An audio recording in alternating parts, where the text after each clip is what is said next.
혹시 여러분들의 삶 가운데 소중한 것을 잃어버린 것은 없습니까?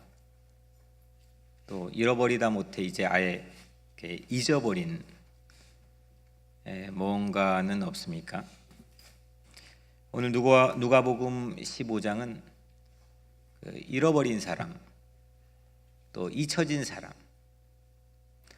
이런 사람을 찾는 성경의 아주 아름다운 그 백미 중의 백미로 사랑받고 있는 그런 챕터입니다.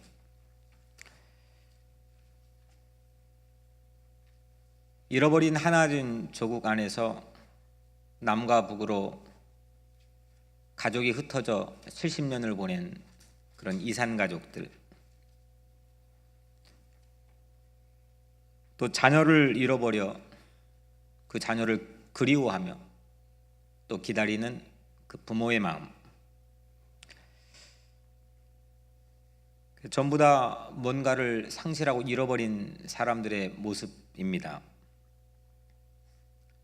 오늘 여러분들의 예배를 통해 잃어버린 소중한 것을 다시 찾는 기쁨이 오늘 여러분 모두에게 있기를 주의 이름으로 축복합니다.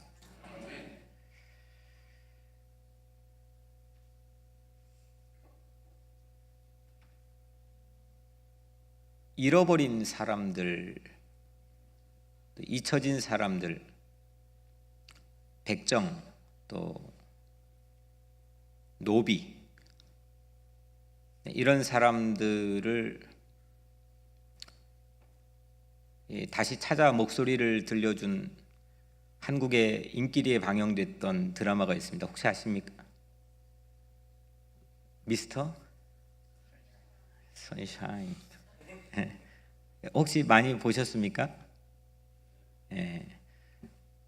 다들 성경을 보니라고.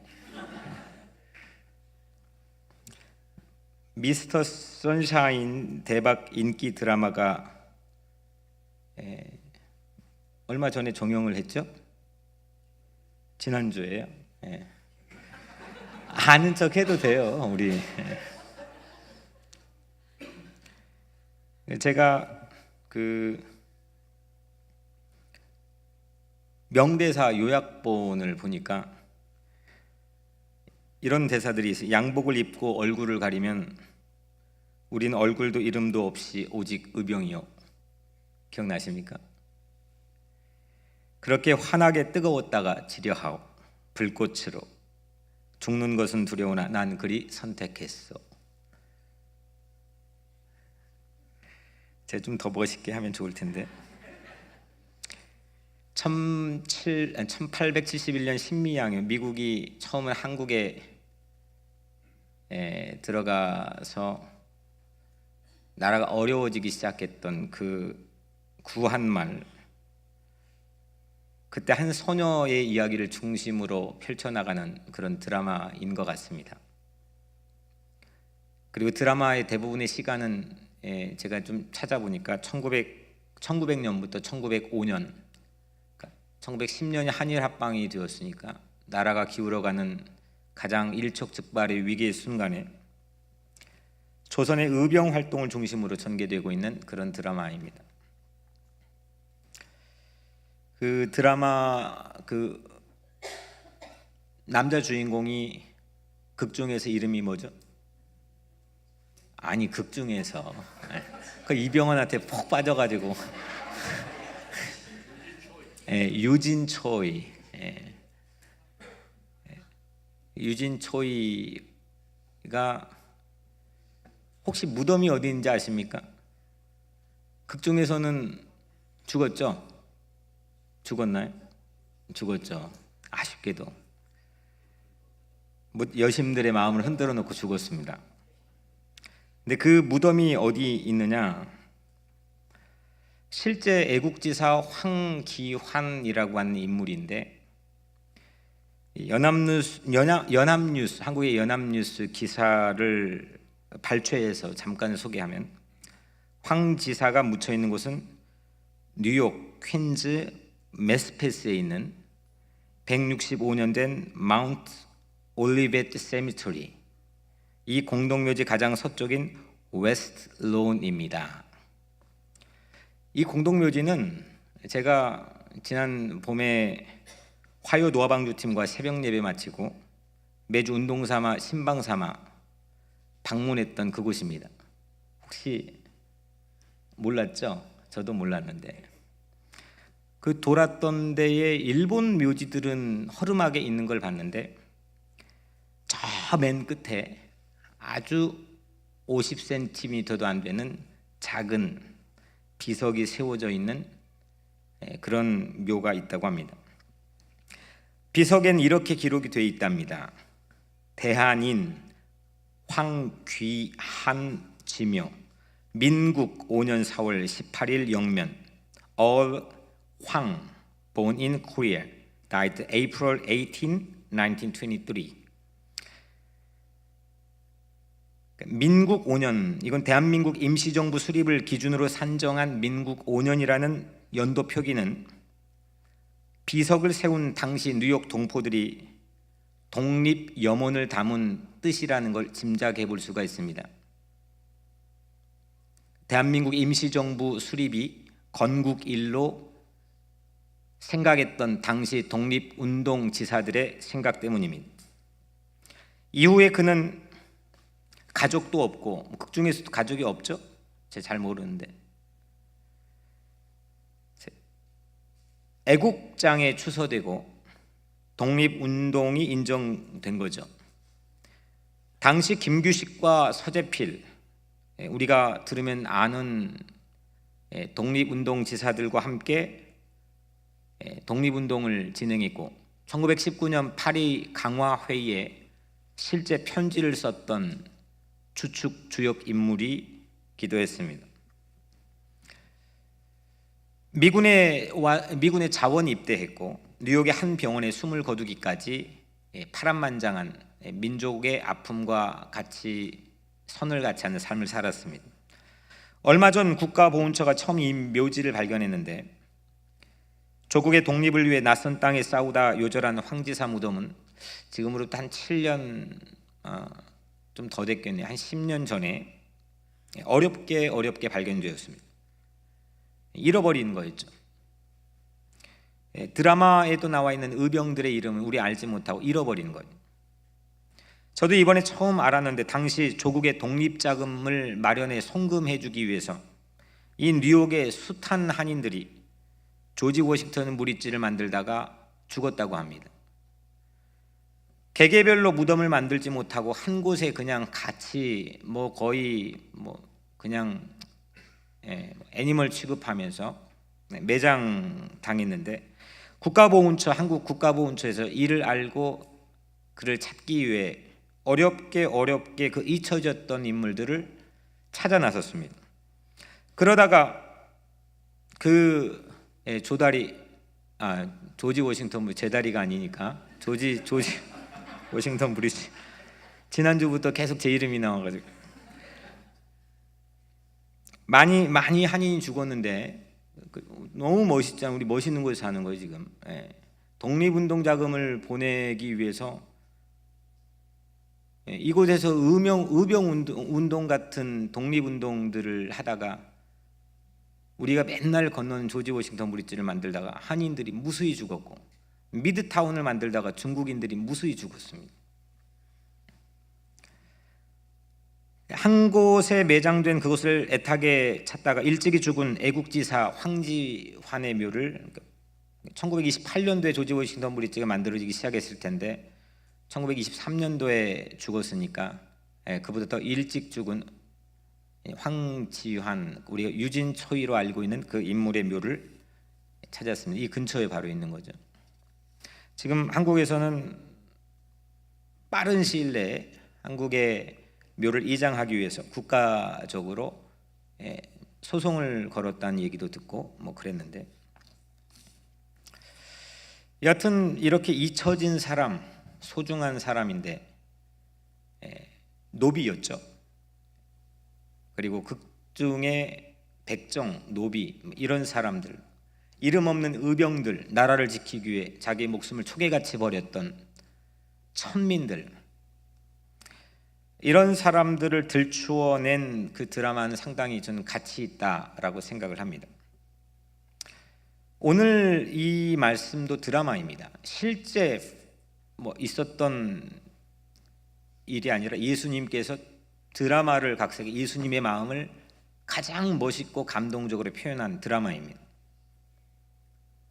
오늘 누가복음 15장은 그래서 본문은 미술, 오늘 여러분들 주보에 렘브란트 그림에도 나와 있는 것처럼 미술, 음악, 문학 여러 다방면에서 아름답게 꽃으로 피어난 그런 본문입니다. 이 본문 안에서는 물론 말씀드렸던 것처럼 잃어버린 것들, 잃어버린 양이 나오죠. 잃어버린 동전이 나오고 잃어버린 아들이 나오는데 이 세 가지 비유 가운데 잃어버린 걸 찾는 그 주인의 마음, 목동과 여인과 아버지의 마음, 그것도 우리에게는 상당히 정말 큰 감동을 주는 주된 백미와 같은 은혜지만 오늘 누가복음 15장에서는 우리는 먼저 이 비유를 예수님에게 듣고 있던 이 청중이 누구냐 이걸 밝혀야 됩니다. 그러지 않고서는 이건 상당히 왜곡될 우려도 있고, 비유 이야기는 청중이 누구냐, 오디언스가 누구냐, 그 이후에 들었던 우리 같은 숱한 2000년 동안 청중들이 세상에 많이 있었겠지만 처음 예수님 그 밑에서 이 이야기를 들려주려고 예수님 말했던 그 오디언스가 누구냐.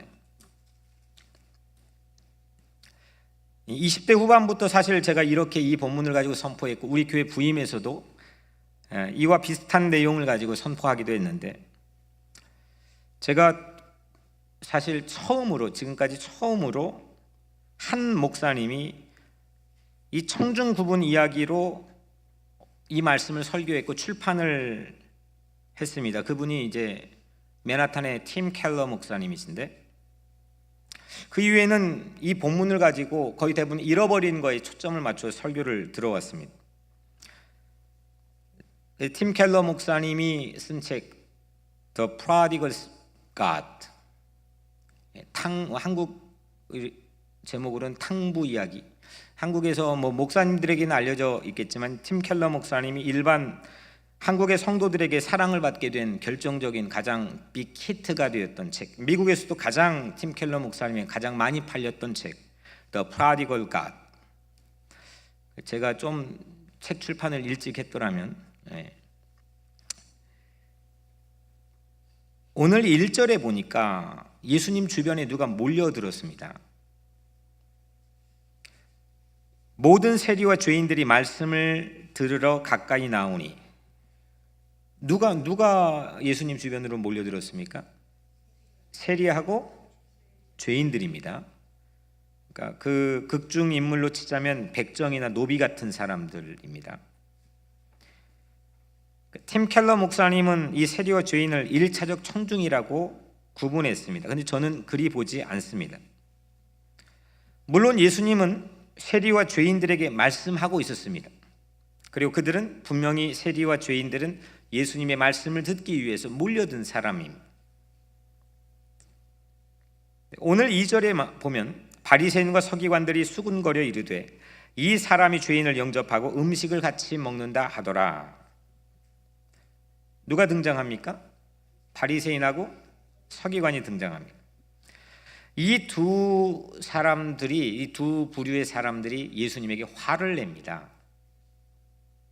수군거렸고 화를 냈는데 이유는 예수님이 세리와 죄인들과 함께 같은 밥상에서 밥을 먹고 있다고 하는 이유입니다.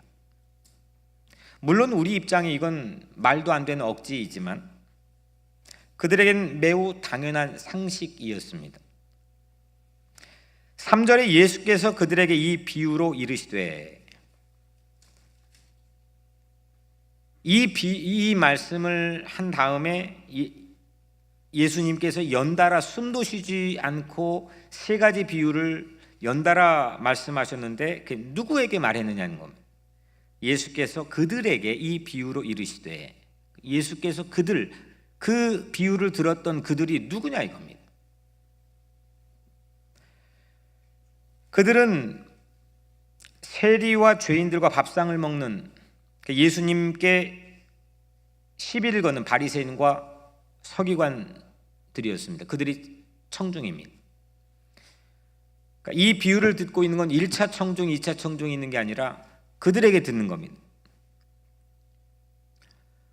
물론 예수님 곁에 있다가 세리와 죄인들이 어쩔 수 없이 비유를 듣는 건 뭐 그렇게 탓하고 말릴 수는 없겠지만, 틀렸다 말할 수는 없겠지만, 예수님은 애당초 이 세 가지 비유를 말씀했던 청중은 바리새인과 서기관들입니다.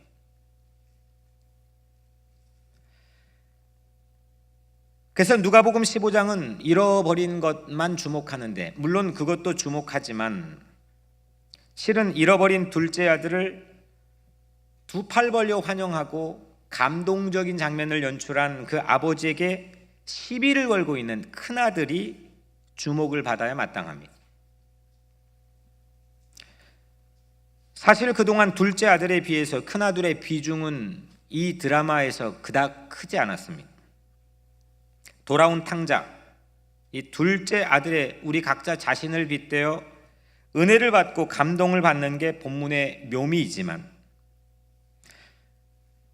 여하튼 예수님이 첫 번째 이 장면 드라마를 연출하고 각색했던 누가복음 15장의 장면에선 아버지에게 시비를 거는 큰 아들을 고발하는 것, 서기관과 바리새파 사람들을 큰 아들에 빗대어 말씀하는 것이 이 본문이 담고 있는 가장 주요 목적이었습니다. 이 정도 배경을 이제 우리가 살펴봤으니까 오늘 본문의 이야기로 한번 들어가 보겠습니다. 한 목동이, 예수님이 이제 들려주는 겁니다. 한 목동이 있었는데 한 목동이 양 100마리를 치고 있었고, 해질녘이 되어서 집에 돌아가야 되는데 그 양을 한 마리 한 마리 세고 있습니다. 한 마리가 안 보입니다. 목동은 99마리를 그 자리 들에 놓아두고 한 마리를 찾아 헤맵니다. 이 한 마리 양을 찾은 이 목동이 얼마나 기뻤으면 어깨에 그 잃어버린 양을 메고 오는 장면으로 예수님께서 말씀했습니다. 이때 목동은 친구들과 친구들을 불러 모으고 이웃들을 불러 모아서 그 양 잃어버린 한 마리 때문에 얼마나 기뻤으면 그 기쁨을 6절에서 이렇게 표현합니다. 나와 함께 즐기자. 한 여인이 케투바라 불리는 결혼 지참금 10개 은전을 가지고 있었습니다. 이 10개의 드라크마 은전은 결혼 지참금, 케투바라 불리는 결혼 지참금입니다. 그냥 뭐 우리 주머니 속에 있는 뭐 쿼러 10개가 그런 의미가 아니고, 이건 결혼 때 친정 아버지가 준 비상금이자 전 재산입니다. 그 중에 어느 날 하나가 안 보였습니다. 이 여인은 불을 켜고 온 방을 쓸면서 밤새 찾았습니다.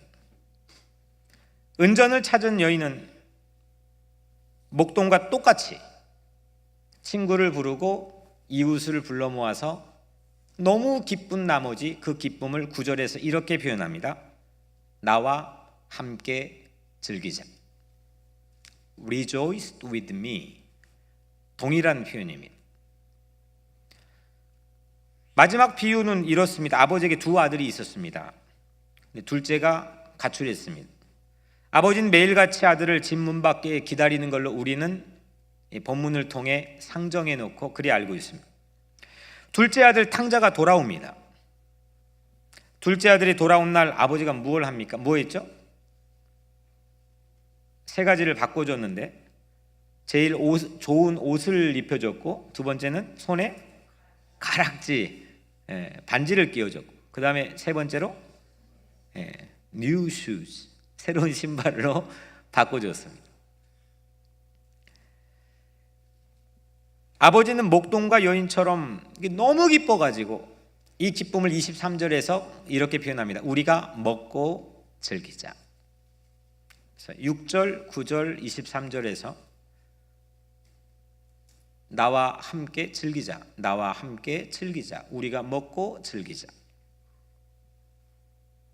아마 이 부분을 팀 켈러 목사님은 감안하지 못해 1차 청중과 2차 청중으로 나눴던 것 같은데, 여튼 이 본문은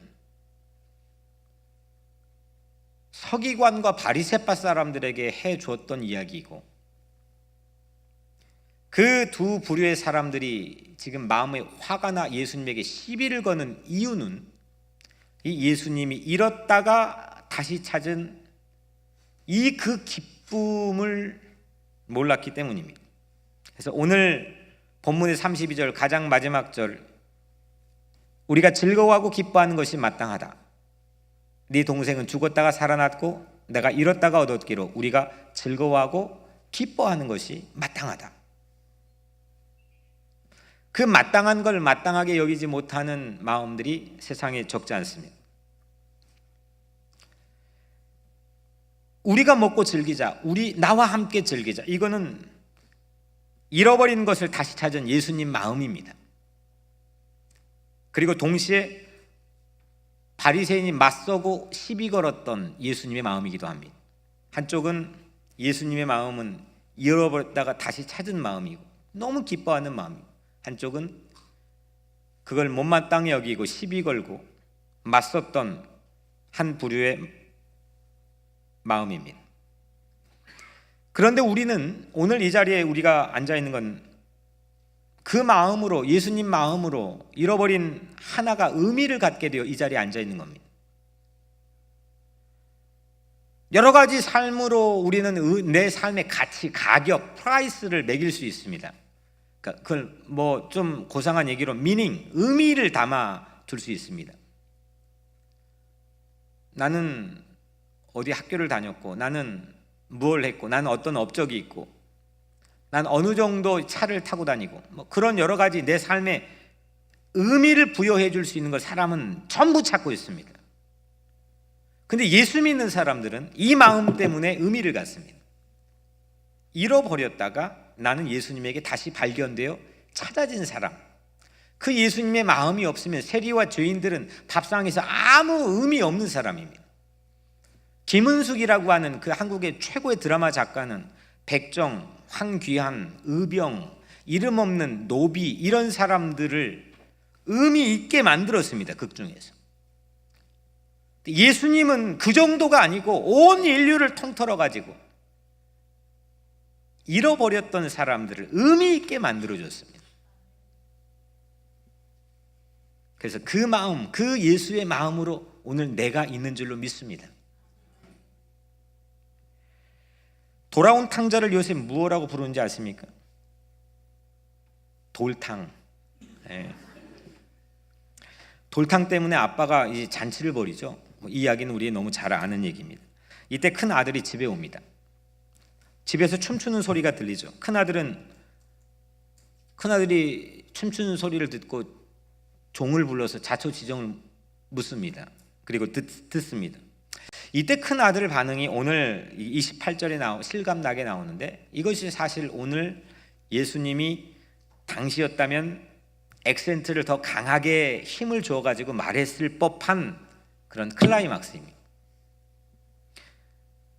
큰 아들의 반응은 이렇습니다. 그가 노하여 들어가고자 하지 아니하거늘.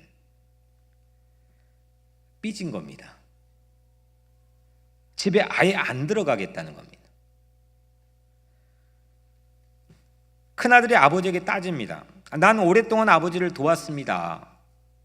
근데 난 염소 새끼 한 마리라도 잡아준 적이 있었습니까? 그런데 창녀들과 어울려 재산 다 날린 이 왼수 같은 아우가 오니까 아버지는 송아지를 잡으셨다고요? 그리고 말도 되지 않는 거 아닙니까? 여러분들 이 큰아들 이야기를 들을 때 어떻습니까? 저는 충분히 이해가 갑니다. 너무 억울할 것 같다는 생각이 듭니다. 그래도 예수님에게는 이것은 하나님 나라, 하나님 국가, 하나님 마음에 합당하지 않는 마음이라고 단호하게 이야기한 겁니다. 우리 성경에 나와 있는 또 다른 비유 중에 9시에 일하러 시장에 온 사람, 5시에 일 다 끝나기 1시간 전에 일하러 온 사람, 예수님이 임금을 지불했는데 어떻게 지불했다고요? 똑같이 아침에 일찍 온 사람이 마음이 어떻겠습니까? 화가 났죠. 근데 예수님은 야, 네가 나에게 보태준 게 있느냐? 내가 주고 싶어 주는 걸 갖고 왜 네가 시비 거느냐? 이게 사람의 계산과 예수님의 계산이 완전 다른 겁니다. 사람의 계산은 페어해야 됩니다. 우리 입장에서 페어한 게 있어야 됩니다. 내가 노력하고 노동력을 투여하고 이런 모든 내 정성에 뭔가 페어한 보상이 있어야 됩니다. 근데 예수님은 전혀 다릅니다. 오늘 말씀은 사실 그런 겁니다. 그게 부딪히고 갈등을 일으키면 신앙생활을 재미있게 할 수가 없습니다. 왜냐하면 코드가 안 맞으니까요. 예수님하고 코드가 엇나가니까요. 나는 알고 있는데, 나는 계산을 열심히 했는데, 나 열심히 헌신하고 봉사, 이 코드가 안 맞으면 행복할 수가 없습니다. 이 돌탕이 돌아와가고 다 전부 기뻐하는데 딱 한 사람 기뻐하지 못한 사람, 그 형이 기뻐하지 못했습니다. 동생이 돌아오는 것은 이런 겁니다. 동생이 돌아오는 것은 형이 앞으로 받을 그 몫의 유산에서 다시 일정 부분을 그 동생이 또 나눠야 되는 그런 부담을 떠안게 되는 겁니다. 그러니까 형은 아버지 마음이나 동생 목숨엔 사실 별 관심이 없는 거죠. 있는 척 했을지는 모르겠지만 종국에는 결국 이 유산인 겁니다. 동생이나 형이나 똑같이 유산 생각한 거죠. 물론 단지 유산을 노리는 방식이 스타일이 달랐을 뿐입니다. 형은 옆에서 끊임없이 최선을 다해 충성했지만 결국 결정적인 순간에 속을 까보니까 유산이었습니다. 동생은 망난이었습니다. 그냥 일찌감치 자포자기하고 그 유산 아버지의 호로자식이 돼가지고 그 아버지 유산 다 가지고 허랑방탕히 다 써버렸습니다. 그런데 스타일이 달랐을 뿐이지 피장파장 똑같이 결정적인 순간에서는 자기중심이었습니다. 이것은 바리새인과 서기관을 빗대어 한 말씀입니다. 내 옆에 둘러 같이 밥 먹고 있는 세리와 죄인들과 너 바리새파 서기관과 뭐가 다르냐는 겁니다. 형 부류의 사람들이 그러면 어떤 사람들일까요? 착하게 살면 된다 생각하는 사람들입니다. 남에게 패 끼치지 않고 내 할 도리 다 하고 착하게 살면 된다. 이거 너무 좋은 거죠. 근데 문제는 그게 자기 목 때문에, 자기 목 때문에, 내가 지켜야 될 목 때문에, 심지어는 극단적으로 말하자면 나는 그렇게 해서 천국을 가야 하기 때문에, 난 뭔가를 얻고 보상을 받아야 되기 때문에. 그런데 보이는 면만 착할 수가 있습니다. 솔직히 세상에서는 둘째가 타박받지 첫째 추궁할 근거를 어떻게 찾습니까? 만약에 진짜 여러분들 앞에 그런 장면이 오늘 말씀이 펼쳐진다면 둘째 동생은 아주 완전 망나니가 돼가지고 집에 왔는데 이건 꼴은 완전히 그러고, 근데 또 아버지는 환영해 주지만 첫째는 옆에 열심히 일했고 열심히 계속 같이 있었고, 첫째를 추궁할 근거가 뭐가 있습니까? 세상에서는, 세상 법정에, 세상의 도덕적인 잣대로는 절대 추궁할 근거를 찾지 못합니다. 핀잔하지도 않습니다. 도리어 둘째가 타박받습니다. 근데 예수님만 그 첫째를 향해 타박하고 있습니다. 왜냐? 예수님은 마음속의 동기까지도 꿰뚫어 보시기 때문입니다. 내가 뭔가 큰 죄를 졌고 아니면 좀 작은 죄를 졌고 이런 전부 다 내 기억 다 통틀어하고 모아보니까 그래 세상의 모든 사람이 죄인이야.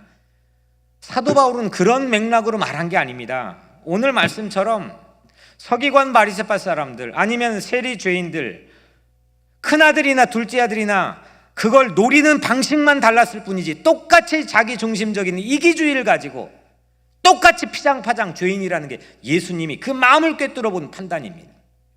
그래서 사도 바울은 세상의 모든 게 다 죄인이라는 겁니다. 요즘 현대 교회에서는 형 부류의 사람들도 적지 않습니다. 하나님을 떠났다, 교회를 떠났다 다시 돌아온 사람들이 형부류의 종교인들에게 여러 가지 상처를 받는 경우도 없지 않아 있기 때문입니다. 물론 우리 교회는 한 명도 없는 걸로 알고 있지만 말입니다. 교회가 세상을 향해, 이 부분이 더 중요한데, 교회가 세상을 향해 정죄만 합니다. 요즘은 교회가 큰아들이고 세상이 잠재적 둘째 아들일지도 모르겠다라는 생각을 제 마음속에 주셨습니다. 피장파장, 우리가 의인이어서 구원받는 건 절대 아니잖아요. 교회에 있는 사람들이 더 의로워가지고 저울로 보니까 더 괜찮아가지고 구원받는 거 절대 아니었잖아요. 큰아들이나 둘째 아들이나 피장파장이었다고 한다면 교회나 교회 바깥이 뭐가 다른 거냐. 근데 우리는 끊임없이 교회 바깥을 향해 배타적으로 정죄합니다. 선교하고 전도한다고 하는데도 그걸 밀어냅니다. 대화할 줄도 모릅니다. 형부류의 사람들은 이익지상주의에 빠져 있습니다. 이익이 뭐가 되냐, 이익이 뭐가 안 되냐, 이거에 아주 이치가 박습니다. 모든 게 자기 중심입니다. 그런데 여러분들, 예수님의 판단은 둘째 동생보다 더 위험한 것이 큰형이라고 하는 게 예수님의 판단입니다. 이유는 딱 한 가지입니다. 두 가지도 아닙니다. 자기의 잘못을 자기가 모르고 있기 때문이라는 겁니다. 큰아들은 서운한 것만 기억하고 고마운 은혜는 쉽게 잊어버리는 경향이 아주 농후한 사람이었습니다. 저는 그걸 그냥 기억력 편중 현상이라고 불러봤습니다. 기억력이 한쪽으로만 치우쳐 있는 편중 현상. 내가 하고 싶은 기억만 합니다.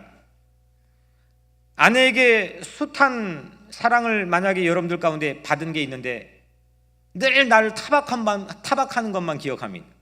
처마누라는 왜 그러나? 이 마음으로는 상대의 행복을 진실로 기뻐해 줄 수가 없습니다. 나에게 유리한 기억만 저장이 되어 있습니다.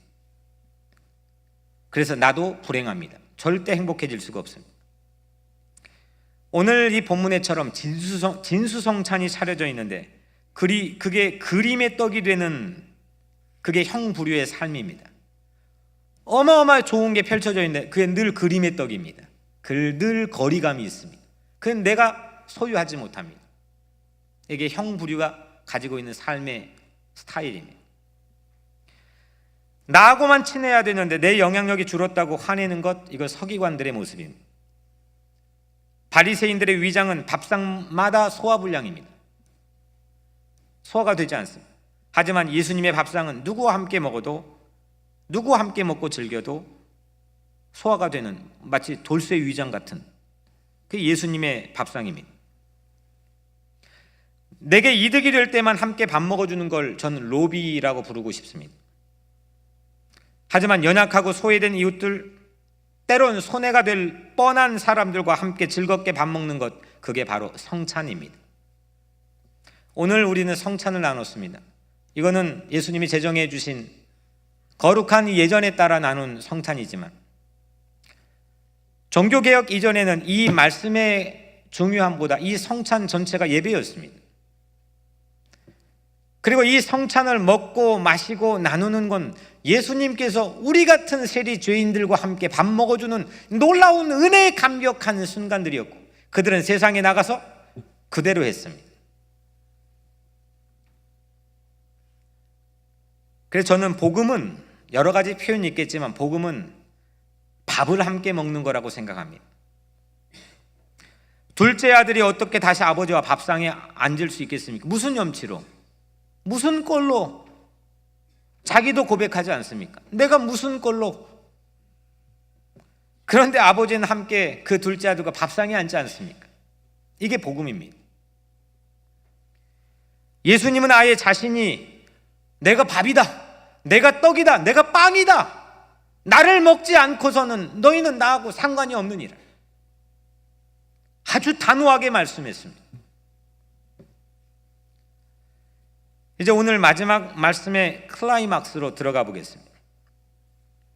아버지는 이렇게 돈에 눈이 먼 두 아들, 유산을 노리는 스타일만 달랐을 뿐이지 돈에 눈이 먼 두 아들에게 명예와 인격이 짓밟혔습니다.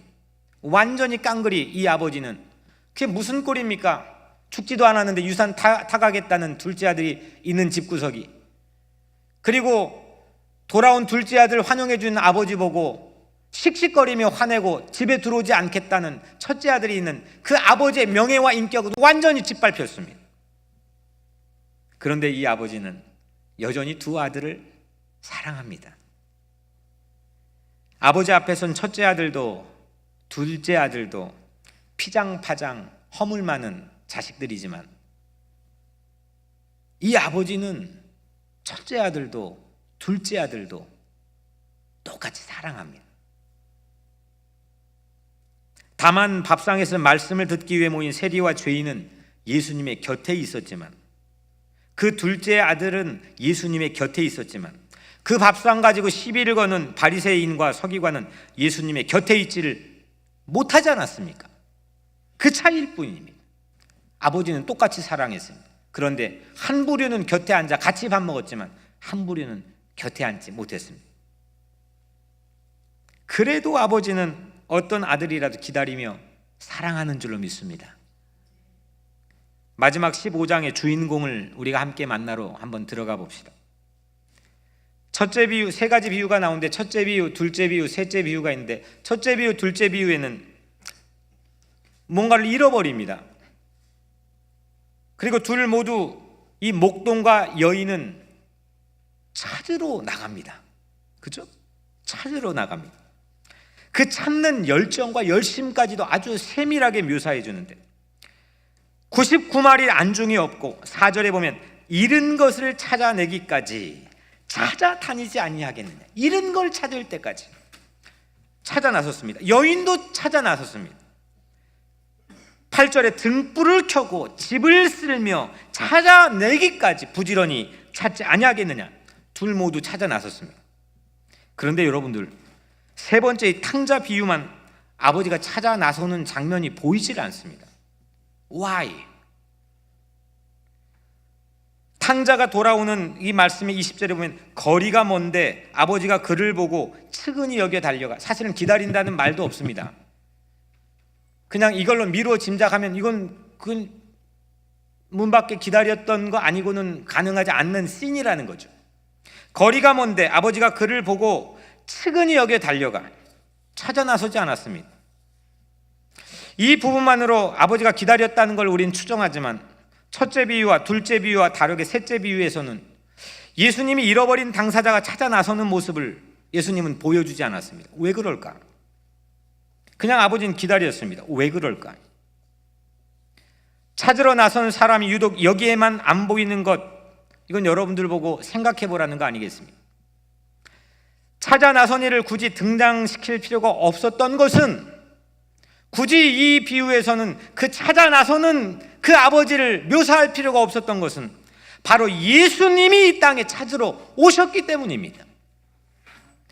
쓰레기장 같은 내 삶에 오신, 돼지 막사 같은 내 마음에 오신, 그렇게 찾아오신 예수 그리스도가 그 아들이 아버지가 기다리고 있는 그 집에서 나와가지고 그 아들이 여러분들을 찾아오셨다는 겁니다. 99마리를 놓아두고 찾을 때까지 정도가 아닙니다. 불을 켜놓고 날 셀 때까지 정도가 아닙니다. 예수 그리스도는 내 생명을 도로 찾을 때까지, 다시 말하면 십자가에서 죽을 때까지, 죽고 나서도 사도신경에 한글이 없지만 영어 원문에 있는 지옥에 내려가는 시간까지 그렇게 찾으러 나서는 분이 예수 그리스도인 줄로 믿습니다. 하나님이 세상을 이처럼 사랑하사 독생자를 주셨으니, 독생자를 내보내셨으니, 독생자가 찾으러 나왔으니, 아버지는 기다리시고 아들은 찾으러 나왔습니다. 우리도 하나님의 아들 딸들입니다. 우리는 엄밀히 말해 독생자 예수 그리스도 이 하나님의 아들의 입양된 동생들입니다. 그 아들이 죄인 동생들을 찾아 나서는 겁니다. 오늘 본문의 큰아들이 둘째 아들을 타박하고 멸시하고 밀어내고 내 몫을 탐하는 사람으로 치부했던 것처럼 하나님은 그런 모습으로 아버지는 그런 모습으로 우리에게 다가오지 않았습니다. 하나님이 세상을 이처럼 사랑하사 독생자를 주셨으니 이는 그를 믿는 자마다 멸망치 않고 영생을 얻게 하려 하심이니라. 믿는 모든 자를 멸망시키지 않고 오늘 또 찾아 나서신 분이 예수 그리스도인 줄로 믿습니다. 오늘 이 비유 이야기를 당시 서기관과 바리새파 사람들뿐만 아니라 오늘 우리에게 들려준 얘기는 그 본문의, 이 본문의 비유 이야기의 주인공은 바로 예수님 자기 자신이라는 겁니다. 탕자 비유에는 그래서 찾아 나선 이가 필요가 없습니다. 오늘 우리 삶에도 날 찾아 나서는 사람들 찾아다닐 필요가 없습니다. 이미 예수 그리스도가 나를 찾아 나섰고 그리고 찾으셨고 그리고 주님 품 안에 여러분들이 안겨 있는 줄로 믿기 때문입니다. 두려워하지 마십시오. 불안해하지 마십시오. 삶을 포기하지 마십시오. 여러분 모두는 예수 그리스도의 것인 줄로 믿습니다. 사랑하는 성도 여러분, 6절, 9절, 23절 세 번씩이나 나와 함께 즐기자, 나와 함께 즐기자, 우리가 먹고 즐기자, 간곡하게 절박하게 절절하게 말씀하신 예수의 음성을 놓치지 맙시다. 그 음성으로 이제 우리도 세상을 향해 우리와 함께 먹고 즐기자, 나와 함께 먹고 즐기자, 우리 교회와 함께 먹고 즐기자, 우리 가정과 함께 즐기자, 이렇게 외치는 증인이 되기를 주의 이름으로 축복합니다. 우리에게는 나를 찾아 나선 예수 그리스도가 있습니다. 어디라도 쫓아와 나를 붙잡는, 삭개오도 나무 위에 올라간 삭개오도 찾아가 붙잡는, 고기 잡는 베드로도 붙잡는, 세리마태도 붙잡는, 누구일지라도 붙잡는 예수 그리스도가 지구 땅 끝까지 우리를 찾아 나섰습니다. 사랑하는 성도 여러분, 그런 예수가 우리 곁에 와 있습니다. 예수님만 나를 찾을 수 있고 예수님에게 찾아지면 그것이 바로 영생입니다. 이제 우리도 그 마음을 가지고 어린 양, 잃은 양을 찾읍시다.